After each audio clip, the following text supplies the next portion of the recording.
शेतकरी मित्रांनो नमस्कार. आज 1 तारीख आपल्या प्लॉटवरती आमचे मित्र मिलिंद खंडाळे सर हरिपूर हे खास व्हिजिट देण्यासाठी आलेत. त्यांना आपल्या ग्रुपवरती ॲड आहेत ते, पण त्यांना प्रत्यक्षात बघण्याचा योग आज आला आहे. आजपर्यंत त्यांनी म्हणत होते असं 150 टनाचं मला शक्य वाटत नाही म्हणत होते. मी म्हटलं तुम्ही एकदा येऊन आमच्या प्लॉटवरती व्हिजिट करून बघा म्हटलं काय होतं आहे ते. त्या पद्धतीनं आज आपल्या शब्दाला मान देऊन त्यांनी आपल्या प्लॉटला व्हिजिट द्यायसाठी आल्यात. त्यांनाच आपण विचारूया की त्यांना काय वाटतं एकूण आपल्या प्लॉटची हे तुम्हाला काय वाटतं मिलिंद सर? प्लॉट बघून समाधान वाटलं काय बर. आणि ऊसाची काळोखी, हा. ऊसाची जाडी हं. किंवा कोंबऱ्या हं. हे पद्धतशीर त्यांनी नियोजन केलेलं आहे. कुठं गवताळ वाढ दिसत नाही, काय नाही. आणि संख्या ऊसाचं संख्या नियोजन एकदम परफेक्ट केलेलं आहे. आणि दोन्ही बाजूला ड्रीप असल्यामुळं त्यांनी रोजच्या रोज 1 तास पाणी सोडल्यामुळे वापसा कंडिशन चांगली येते. ऊसाची ग्रोथ चांगली आहे आणि ऊसाला भरपूर सूर्यप्रकाश मिळाल्यामुळे कोंबऱ्या चांगल्या आहेत. मला वाटतं हे 150 टनाच्या आत काय येणार नाही असं माझा एक अंदाज आहे, प्राथमिक अंदाज आहे.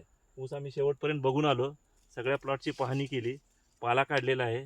ऊसाला काळोखी बेस्ट आहे. हा संपूर्ण प्लॉट गन्ना मास्टरच्या तंत्रज्ञानावर आपण केलेला आहे. आतापर्यंत तुम्ही आळवणी किती केल्या? आळवणी आतापर्यंत गन्ना मास्टरच्या 2 आळवण्या आणि 3 फवारण्या केल्यात आणि संजीवाकेचे 2 फवारणी केल्यात आणि रसायन खताची 1 फवारणी केलेली आहे.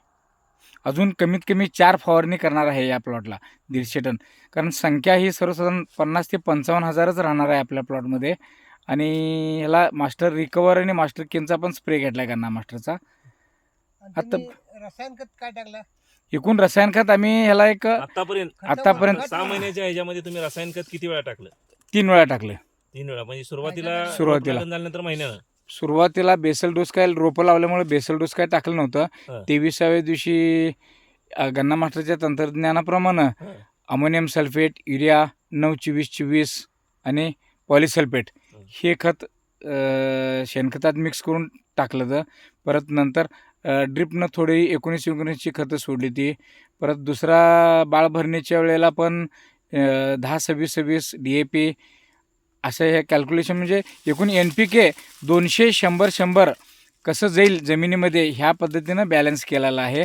आणि ड्रिपची खतं आता सध्या अमोनियम सल्फेट 1261 आणि 0050 ह्या पद्धतीनं आता सध्या आम्ही त्याला ड्रिपला सोडतो आहे. आणि मॅग्नेशियम सल्फेट वगैरे मायक्रोन्युट्रिएंट्स डबल लॅटरल टाकले, त्याच्यामुळं पाण्याची बचत पण होते. रोज 1 तास 1.5 तास तेवढंच पाणी सोडलं जाते त्याला. एकंदरीत तुम्हाला कसा वाटला प्लॉट? समाधान वाटलं, चांगला वाटला. इथं आल्यासारखं आम्हाला बघायला मिळालं की बाबा 150 टनाचं टार्गेट म्हणजे काय असतंय, कशा पद्धतीने खतं सोडली, कशा पद्धतीने ड्रिप सोडले, संख्या नियोजन कसं केलंय, गवताळ वाढ होती ती काढून टाकली त्यांनी, कुठं तर होती. प्लॉट संपूर्ण पाणी एकूण प्लॉटमध्ये 3 गवताळ गड्डे झालते आतापर्यंत. आणि पावसाच्या ह्याच्यात एवढा प्लॉट सुंदर आलाय पाऊस पडून सुद्धा. तर त्यांना क्रेडिट त्याचं द्यायला पाहिजे की बाबा पाऊस पडून सुद्धा त्यांनी ते ऊस डेव्हलप केलाय हा प्लॉट. धन्यवाद. आपण आम्हाला सहकार्य केल्याबद्दल. असंच सगळ्यांचं आपणाला हे राहू दे आणि आपलं टार्गेट 150चं पूर्ण होऊ दे. धन्यवाद.